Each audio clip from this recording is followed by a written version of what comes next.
Mary Testa began on Broadway in the early 80s. I feel so weird sitting. I'm going to be like this. In what show, Mary Testa? What show are we going to discuss tonight? Barnum. Correct.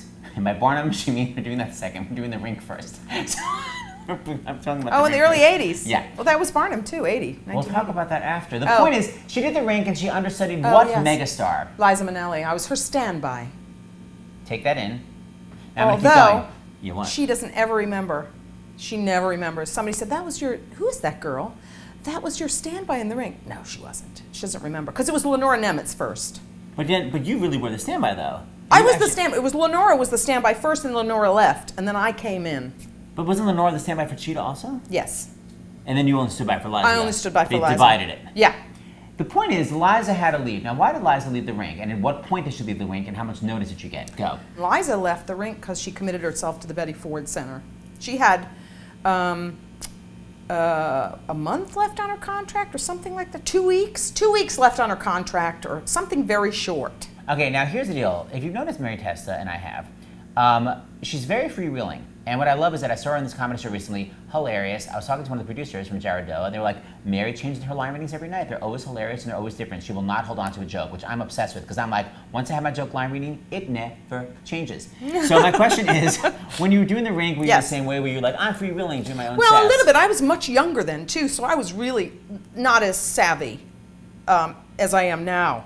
But was Cheetah more? Cheetah is a machine. She's fabulous, but she's a machine. I would change things up, and she would keep things the same. And one night, she did something different in reaction to me. And I said, I got you. And she said, yes, and it didn't work.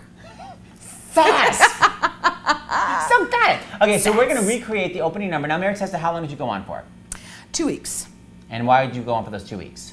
Because Stockard Channing, who was coming in to replace Liza, was not ready yet. So they gave Stockard 2 weeks to rehearse. They put on Mary for the 2 weeks, and the big star took over. And how long did the Rink last after Stockard took over? Not very long. Am I not very long? A year? No, like a month, not even. Devastating. They could have kept you for 6 weeks and saved the money. The point is, we're going to do the opening number. So this is Mary Testa. Now, you've not sung this since when? Since 1984. Leaving home years ago, what was I looking for? I don't know. I can't recall. Well, anyway, soon I'll have my days and nights of wonderful, glimmering, beautiful, shimmering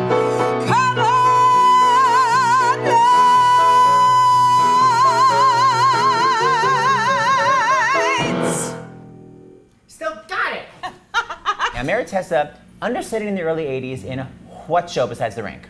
Barnum. Barnum. That was my first Broadway show. Okay, oh, that's why you said it first. Okay, I have a couple of things to say. Barnum was a circus musical, and when you understudied in that show, you had to have a lot of circus skills. Am I correct, Mary Testa? That's absolutely right. What circus skills did you have? Absolutely none. No, I could juggle. I was the swing for 6 chorus parts. One was a master juggler, one was an acrobat, one was a wire walker, one was a trapeze artist, and one was a world champion baton twirler, and then one sort of did a lot of little things. It ran for 2 years. This was like into the second. This was later in the run of the show. Point is, Mary assumes you'd never be on for the ever go world on champion baton twirler. Okay, what happened? Go.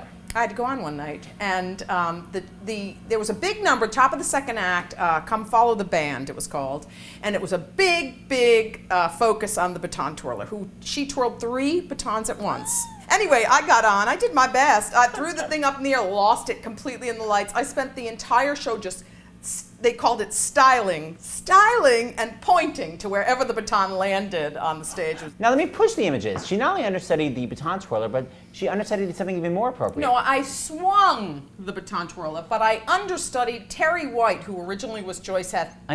Elderly black woman. Okay, so. Well, playing elderly. Yeah. Not elderly at the time. Hi, Jen Samar, laughing in the background. Black woman, so I would go on, and the setup was Joyce Heth, the world's oldest woman. It was like a circus truck with a big poster with a big black face going like, ah.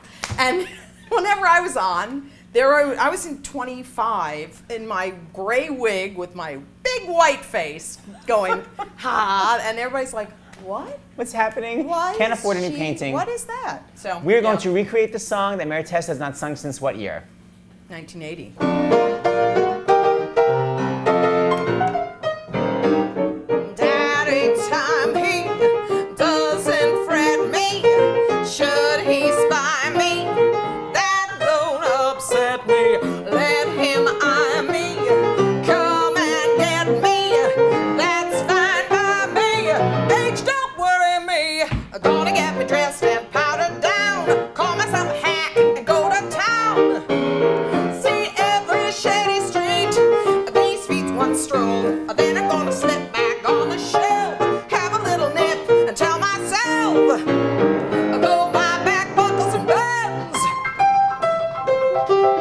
my hair's got silvery ends. When I see all of my friends lay down and cold, take bottom old. And now I am old.